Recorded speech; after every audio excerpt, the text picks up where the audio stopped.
పరం శాంతి. సదా తమ యొక్క ఆకారి స్వరూపము, లైట్ స్వరూపం, ఫరిస్తా స్వరూపం ఎదురుగా కనపడే విధంగా పురుషార్థం చేయండి. భవిష్య స్వరూపం కూడా కనపడాలి.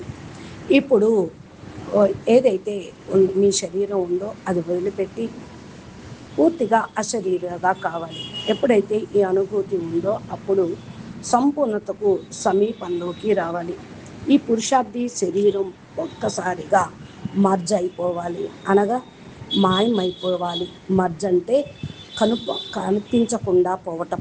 ఫరిస్తా అనగా ఈ యొక్క శరీరధారి యొక్క సంబంధం ఈ భూమి మీద దేహదారులతోటి లేకుండా, రిస్తా లేకుండా ఉండటమే, రిస్తా సంబంధాలకు అతీతంగా ఉండటమే ఫరిస్తా. లైట్ రూపంలో ఉండటం అనగా సదా బుద్ధి ద్వారా ఉపరాం స్టేజ్లో ఉండటం. ఫరిస్తా యొక్క పాదాలు భూమి మీద ఉండవు.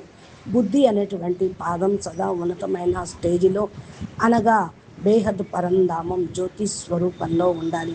జ్యోతి శరీరాన్ని, కాంతిమయ శరీరాన్ని మనకు చూపిస్తూ ఉంటారు. అదే ప్రకాశ స్వరూపమైన ఆత్మగా భావించాలి. తిరుగుతూ తింటూ కూడా ఫరిస్తా స్వరూపాన్ని అనుభవం చేసుకోండి. ప్రకాశమైనటువంటి శరీరము ఫరిస్తాగా అయ్యి నడవండి. అచ్చా, పరం శాంతి. నమస్తే, ధన్యవాదాలు. బేహద్కే బేహద్ పరం శాంతి. నమస్తే.